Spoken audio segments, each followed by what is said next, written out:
ንስሐ ተቀብዬ ቀኖና ጨርሼ መጨረሻ ቀን የፍታት ቀን ላይ ነው የካ ሚካኤል መተውልኝ ፍታት ያደረጉልኝ። ስልኬ ማቆም ኖቲፊኬሽን ይገባብኛል ማለት ነው። ከዛ ምንድነው ምናምን ብዬ ልክ በቃ ፍታት ተደርገው ደስ ብሎኝ 2 እርምጃ ተራምጄ ነው ስልኬን የከፈትኩት።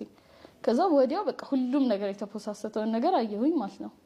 ልክ ንስሐሽን ጨርሰሽ በቃ ልክ የዛን ሰዓት እና በቃ ይገርመኛል ሰይጣን እንዴት እንድደሰት እንኳን እንዳልፈለገ በዛሽ ደቂቃ እንኳን ማለት ነው። ማለት በቃ እግዚአብሔር ይቅር አለኝ ብዬ በምደሰትበት ሰዓት እዛው ነው በቃ ሁሉም ነገር መልሶና በቃ ተንበርክኬ እንዴት እንደዚህ ታደርገኛለህ ምናምን ብዬ እልህ መያዝ ጀመርኩኝ። ሲጀመር ማለት ነው ምን አጠፋሽ አሁን አንተ እንደምትፈልገው ልጅ ይሆን ቆረል ምናምን ብዬ ከእግዚአብሔር ጋር በቃ እንዴት እንደዚህ ታደርገኛለህ ምናምን ብዬ እዛው ማልቀስ ምናምን ጀመርኩኝ። ከዛ ግን በቃ እንዴት ብዬ ነገር ከባድ ነበር፣ በጣም ከባድ ነበር። አልተኛም፣ እንቅልፍ ምግብ ጭራሽ ማሰብ ሁላ አልችልም። ቁጭ ብዬ እንደዚህ እያየሁ ሰማዩን ይነጋል ይመሻል፣ በቃ ምንም እንቅልፍ የለኝም። እና መጨረሻ ላይ ግን መጨረሻ ላይ ሳይሆን ብቻ መሀል ላይ ምን ተፈጠረ፣ ቤተክርስቲያን ቁጭ ብዬ መጸለይ አልቻልኩም። ጸሎት ክፍል አለችኝ ቤቴ ውስጥ። ከዛ የእመቤቴ ስዕል አድኖ አለ። ቁጭ ብዬ በቃ እያየኋት በጣም በቃ ልቤ ከመጨነቅ የተነሳ መጸለይ ራሱ አልችልም፣ ምንም ነገር አልችልም። በቃ መታየት ነው በቃ የሚሆንብኝና ያየኋት እሷን በቃ አንቺ ነሽ የሆነ ነገር ማድረግ የምትችይው እኔ ላይ ምናምን እና ጠዋት ተነስቼ ቤዛዊት ማርያም ቤተክርስቲያን አለች አራብሳ። ከዛ እዛ ሄጄ በቃ አልቅሼ ነገርኳት። ለምን እንደዚህ ተፈጠረብኝ አልልሽም፣ ግን በቃ ጉልበቱኝ ቢያንስ ይሄን ነገር እንዳልፈው ጉልበቱኝ አንቺ ምናምን ብያት ከዛ እቤት ተመልሼ የስንት ቀን እንቅልፍ እንዳለብኝ አጠይቀኝ እና እቤት ተመልሼ ከየት እንደመጣ ማላቀው እንቅልፍ ሶፋ ላይ በእንታ ቤቱ ለመሄድ አልቻልኩኝም ማለት ነው። ሶፋ ላይ ቀለጥ እየተኛሁኝ ቀን ሙሉ ማለት ነው። እና በቃ በህልሜ ያየሁት ነገር እንደዚህ አማራት አልፈልግም፣ ሌላ ጊዜ በሰፊው አወራለሁ። ግን በቃ እንዴት ከኔ ጋር እንዳለች እንዴት ህይወቴ እንደምትቀይርልኝ በቃ በግልጽ አሳየችኝ፣ በግልጽ ማለት ነው። ከዛ በቃ ከዛሽ ደቂቃ አንስቶ በቃ ህይወቴ ውስጥ እኔ እንጃ የሆነ ተስፋ አለኝ ብቻ ይሄን ጊዜ እንደሚያልፍ ምናምን ተስፋ ሆነችኝ፣ እውነት ተስፋ ሆነችኝ በስነ ስርዓት ማለት ነው። እና እኔ ሲጀመር ስለሷ እኔ ምንም የማወራው ነገር የለኝም። እኔ እንጃ በቃ ምን እንደምል አላውቅም። ስለእመቤቴ ማርያም እኔ ቃል የለኝም። እውነት ከእናትም በላይ ነች ለእኔ፣ ጓደኛዬ በቃ ሚስጥረኛዬ ነች። እና ምንም በቃ ብቻ ይሄ ሁሉ ነገር እንኳን ተብዬ በዚህ ሰዓት ማለት ነው ሁሉም ሰው ሊጠላኝ ምናምን ይገባ ነበር። ራሴ ምንም ዲፌንድ ያደረኩበት ነገር የለም። የሁሉንም ነገር እኔ ነኝ እሺ ጥፋተኛ ብዬ ነው ተቀብዬ የተቀመጥኩት። ግን እኔም አንተም እውነቱን እናውቀዋለን አይደለ?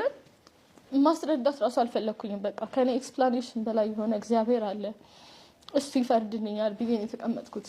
እና እኔ አላውቅም በቃ የሆነ ጉልበት ትሰጠኛለች ውስጥ የሆነ እውነት በጠየኳት ቁጥር ማለት ነው በቃ እኔ በጣም ደካማ ነኝ፣ ግን ጉልበቴ በሙሉ እግዚአብሔር ነው። እኔ አቅም የሰጠኝ እግዚአብሔር ነውና አምናለሁ። በቃ ከዚህም በላይ ምንም ነገር ቢፈጠር ኤቭሪዴይ ቴክስት ይደርሰኛል፣ ማስፈራሪያ ቴክስት ቀን በቀን እስካሁን ድረስ ማለት ነው። ይሄንን ለቀዋለሁ፣ ይሄንን አሳይሻለሁ፣ ይሄን እንደዚህ ትሆኛለሽ ምናምን። ግን እውነት ሊሆንች ለዛች ደቂቃ ለ2 ለ3 ደቂቃ ልቤ ይፈራል እንጂ ዞር ብዬም አላስታውሳቸውም። በቃ ብሎክ አድርጋቸው ይልቀቁት፣ እንደዛ ሆኗል ውስጥ ያለው ነገር። በጣም ትላንቴን ማንም ሰው ቢናገረኝ እኔ እግዚአብሔር ይቅር ያለልኝ ነገር ሰው ያወራ ይቀራል እንጂ ምንም የሚያመጣው ነገር የለም። ሙዝ ቀስቃሽ ዳንሶቿ የምትታወቅ ባለ ሀብት ጋር የመተኛት እድሉን ባገኝ አይኔን አላሽም ያለች መግለጫ የምትሰጥ ብልቅ ብላ እንዳደገች በይፋ የምትናገር ሴት ለአንድ ድርጅት ሳይሆን ለአንድ ገዳም ማስታወቂያ ሰርተዋት ማየቴ ትንሽ አስደነገጠኝ። እምላችሁ በኃጢአት እንደምበልጣት ቅንጣት ታክል አልጠራጠርም። ነገር ግን በአደባባይ ኃጢአትን በመስበክ አዋርድ ያላትን ሴት የገዳም ማስታወቂያ ስትሰራ ማየት የዚህችን ልጅ ግብር ልክ አይደለም ብሎ ማውገዝ መጀመሪያ ከአባቶች ይጠበቅ ነበር። ስሟን መጥቀስ አይጠበቅብኝም። ስለማን እንዳወራ ያው ሁላችንም እናውቅ ይመስለኛል።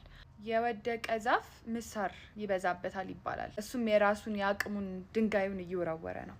ብልግናዋ ላይ እሱ እየፈረደ ነው። ባልጋን ያደገችው እያለ ነው። እንግዲህ ይሄን ለእግዚአብሔር እንተዋዋለን።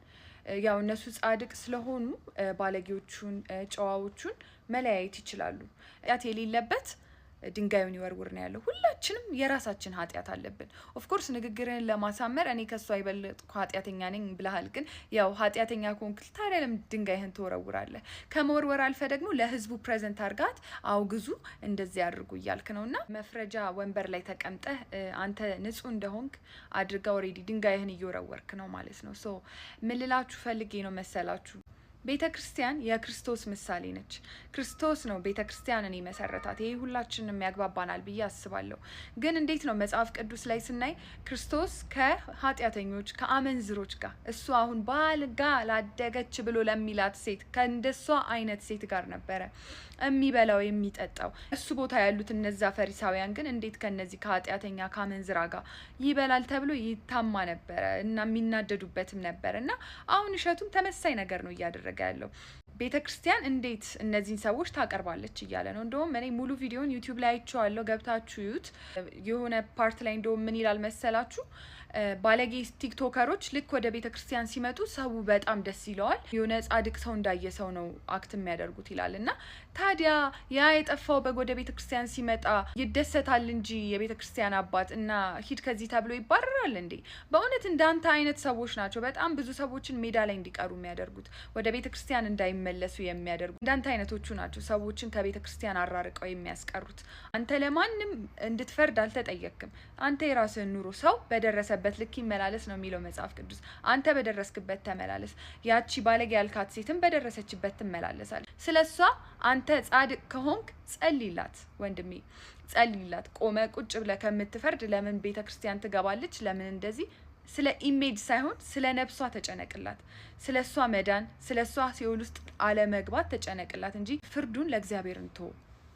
ጭራሽ ቤተሰቦቿን ቆይ አንዴ ይሄን ቪዲዮ አዳምጡ። ባለጌን ካሳደገ የገደለ ጸደቀ የሚለው ብሂል አስታውሳችሁ እንደ ጥንት አባቶቻችን በሞልቢያ ማንቆራጠጥ እንኳን ቢያቅታችሁ መቃብሬ ላይ እንዳትቆም ጥቁር ውሻ ውለድ እያላችሁ ለመራገም አትፍሩ። እነሱ ባይመለሱም ቢያንስ እናንተ በትውልድና በፈጣሪ ከመጠየቅ ትድናላችሁ። ይሄ የእግዚአብሔር ቃል አይደለም፣ መጽሐፍ ቅዱስ ላይ ያለ ቃል አይደለም። በነገራችን ላይ አባባል ነው። ከባለጌን ካሳደገ የገደለ ጸደቀ የሚሉት ማለት ነው። ይሄ በጣም ነውር የተሞላበት ንግግር ነው በነገራችን ላይ። እሱ ግን ልክ እንደማይሻር ቃል አድርጎ ወይ መምታት እንኳን ማንቆራጠጥ እንኳን ባትችሉ ጥቁር ውሻ ውለጂ ብላችሁ እርገሙ እያለ ነው። እና እርገሙ፣ የሚረግሟችሁን መርቁ ሲለን ነው እኛ የምናውቀው። እኔ በዚህ ጉዳይ ላይ የምለው ይሄንን ነው። እግዚአብሔር ያግዝሽ እህቴ፣ እግዚአብሔር ያበርታሽ። አንተንም ደግሞ እግዚአብሔር ይርዳክ። ጸልይላት፣ እንጸልይላት። አንተ በምትለው አይነት ህይወት ውስጥ ካለች ማለት ነው። ያንን ነው እንደ አንድ ክርስቲያን ማድረግ የሚጠበቅብን ብዬ አስባለሁ። እሸቱ መለሰ፣ አንተ ከልጅቷ ኃጢአት የበለጠ ኃጢአት ከሰራ ታዲያ አንተ ለምን የቤተ ክርስቲያን ማስታወቂያ ትሰራለህ? የኃጢአት መበላለጥ አለው እንዴ? ኃጢአት ነው። መስረቅም መዘሞትም ምንም ማለትም ኃጢአት ከሆነ ኃጢአት ነው። ያንተ ኃጢአት ጽድቅ፣ የእሷ ኃጢአት ኩነኔ የሆነው በምን ምክንያት ነው? ፕላስ ደግሞ እንደዚህ እንዴት ይባላል? ማንን እንዳልክ እኮ እኛ መገመት አያዳግተንም። አንተ ምን ነው የራስህን ልጅ ቲቪ አላሳይም እያልክ ህፃናት እያቀረብክ አረቄ ምናምን እያስተዋወቅክ የነበርክ እኮ ግለሰብ ነህ። አናውቅም እንዴ? አንተ ወጥተህ ለቤተ ክርስቲያን ብር ስታሰባስብ አልነበር? ዲያቆን ስለሆንክ ነው? ቄስ ስለሆንክ ነው? አንተ ወይስ ጳጳስ ስለሆንክ ነው ወጥተህ ብር ስታሰባስብ የነበረው? እንደው ቢያሳስብህ እንኳን ያ ጉዳይ ቢያሳስብህ እንኳን ለልጅቷ መንገር ትችል ነበር። ኦር ደግሞ ለልጅቷ መልእክት የሰጡ ሰዎችን ማስታወቂያ ስጪ ያሏትን ሰዎች እሱ ቆርቆሮ ከሆነ፣ እኔ ግን እሱ ስላልመሰለኝ ነው። ግለሰቧ ላይ ጥላቻ ስላለብህ ወይም የሆነ እይታ ስላለብህ ነው እንደዛ አይነት ነገር የተናገርከውና ምን ነው የኛ ቤተ ክርስቲያን እኮ ለማንም አርቲስት አይደል እንዴ መድረክ አሱሳታ የምታዘምረው? ምንም ክነት ምን ለሌላቸው ምናምን እስካሁን እንደዚህ ስትናገሩ ስላልሰማው ነውና ትንሽ ይደብራል። የተናገርክበት ቶንና ምናምን ልታስተላልፍ የፈለግከው መልእክት ዲስሪስፔክት ነው፣ ያስጠላል። ባምቢ አበሻ ምን አለች? ምራቄን እየተፋውበት ሽንቴን እየሸናውበት እየተጸዳዳውበት እኔ ጋር መኖር የሚፈልግ ብዙ ባል አለኝ እኔ ባላጣሁ አትበሉኝ ምናምን ነገር ብላለችና ባምቢ አንድ ነገር አሁን እዚህ ጋር መነጋገር የምፈልገው ነገር ምንድነው? ነውር የሚባል ነገር አለ ሲወራ ማለት ነው። አሁን ለምሳሌ አናዶሽ ሊሆን ይችላል። ባምቢ አበሻን ለማናደር ሆን ብሎ ላይቭ ላይ የሚገቡ ሰዎች አሉ፣ አናቃለን። እኔ ባምቢ ማይበት አንግል ስላለኝ ማለት ነው። እና ሊያባሹ ቆይ ሲፈልጉ ባል አላገኘሽም ሲሏት እኔ ግሬን እየላሱ ሽንቴን እየሸናውባቸው ምራቄን እየተፋውባቸው ለኔ ባል መሆን የሚፈልጉ ኤክሰስ ባሎች አሉ ወንዶች አሉ ብላለችና ይሄ የአበሻን ወንድ አይገልጽም። ባቢዬ አሁን ተሳስተሻል እና ስለተሳሳች አፉ በሉ ይበይ ይጠምዱሻል። ገብቶሻላ ሶ ማለት ነው። ይሄ የኛ ባህል አይደለም፣ የኛ ወግ አይደለም፣ ነውር ነው። እንደዚህ አይባልም ነው ባምቢ